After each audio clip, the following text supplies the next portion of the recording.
I like the man personally. I think he knows basketball. I don't think his team is unprepared. What I do believe, and this is just based on my experience as a journalist covering sports for the last 27 years, I can tell when you don't seem to have the pulse of your team. We got to understand something, that when you're talking sports, particularly the sport of basketball, Larry Brown, the great Larry Brown, who I'm hoping ends up in Indiana with my brother Mike Woodson, who just became the head coach for the Indiana Hoosiers. That's right. Congratulations, Mike Woodson. Last time the Knicks won a division title, he was their head coach. And then gone for some reason. How about that? Here's the deal. When you look at Brad Stevens, who's won 55.7% of his games as head coach of the Boston Celtics and has taken them to the conference finals on at least 2 occasions, 3 occasions actually, here's what we have to pay attention to.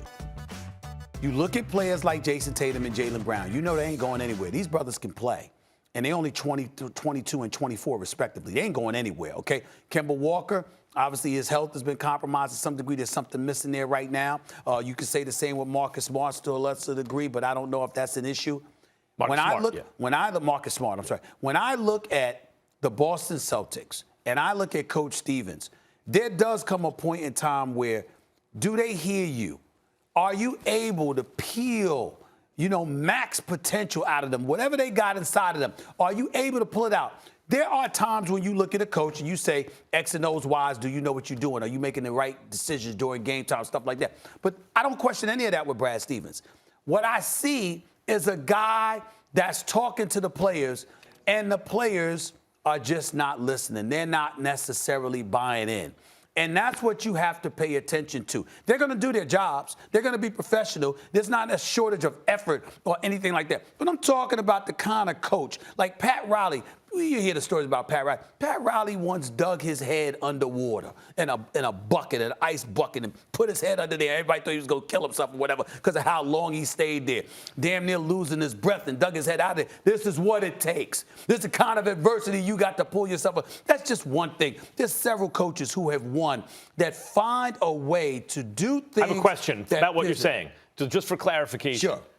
Are you saying that Brad Stevens, after a while, a dude spends enough time in a situation, it becomes white noise? Yes. No pun intended. Yes. Right? Or are you saying he's not a good enough motivator? No, I'm saying the former. I'm saying it just becomes white noise, to use your phrase. That's what it is. And when you got players that young, you got to get Danny Ainge got to get veterans around them. That'll help. But you, as a coach, knowing what you're working with, you've got to be able to make sure that it ain't just noise to them.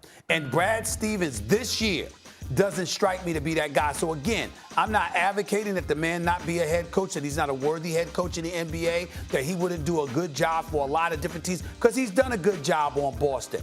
But based on the personnel you have, the fact that they're not going anywhere, it's perceived. I interviewed Jason Tatum on SportsCenter, my NBA show SportsCenter with Stephen A. And Jason Tatum put it on himself and the players. He said, it's our job, it's our job.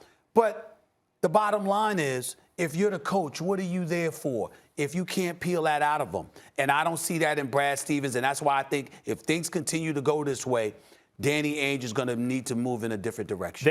They have some dispiriting losses this year where and Coach mentioned it. Brad Stevens mentioned it after the game. Yeah. When the adversity is going to come. Basketball's a game of runs. What are you going to do when it comes? Celtics fold, right? Yeah. Coach can't give you heart. He can put you in a better position to win. I don't see. Look, I think Brad Stevens, people should have their eye on Brad Stevens. People should have their eye on Danny Ainge. The same way I go after Brian Cashman as Yankees GM. Excellent GM. But not the best in baseball. Why don't the Yankees have the best one in baseball? If I'm a Celtics fan with their tradition, I'm going, yeah, Ainge is really good, but their guy's better than him. Why don't we have one of those guys? I like the best GM. He's won one championship as a GM, and it was in a league where there were no other super teams. He had a super team, won one season. Yeah. So I think Ainge deserves responsibility. So does Brad Stevens. So do the players. Now, Stevens has to put him in a better position. But let me tell you something about the way this roster is constructed. Their best shooters, the guys you want catching shooting, don't get to take easy shots like that. Because all three guys, Kemba and Tatum and Brown, create their own shots and then shoot, right? Including from the outside. So they're constantly, all three of them, playing a kind of ISO basketball where they have to take and hit difficult shots. That is on the coach. That is also on the construction of the roster. So you got to look at Danny Ainge too. And take it a step further. They got talent on this team. It's not a bad team in terms of talent. It's not amazing. It's not overwhelming. There are teams in the East with more talent than them. I'm looking at Ainge every bit as much as I'm looking at Coach. Well, here's why I don't look at him every bit as much. Even though he deserves some culpability, make no mistake about it. He's also the guy that hired Brad Stevens, who was doing a good job for the most part in his career. He drafted Jason Tatum, pulled off the heist with Philadelphia. He's good GM. Switching picks. He's a damn good executive. We got to give credit where credit is due in that regard. Here's the important part that I think we have to pay attention to, though.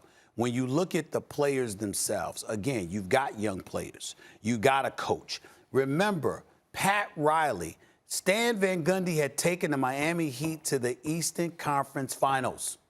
The very next year, being the intense Stan that he is, no one would question Stan Van Gundy's basketball acumen.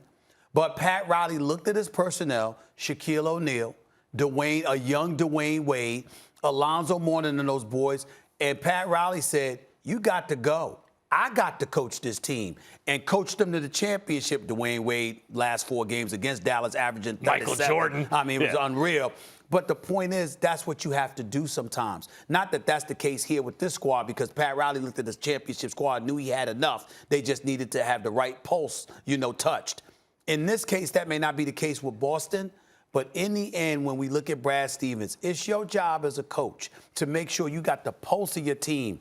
And when I look at him, and especially during timeouts and I'm watching, just look at the guys. They just got their heads down. They got bad body language in the second half of games. They're not feeling him. Thanks for watching ESPN on YouTube. For live streaming, sports, and premium content, subscribe to ESPN+.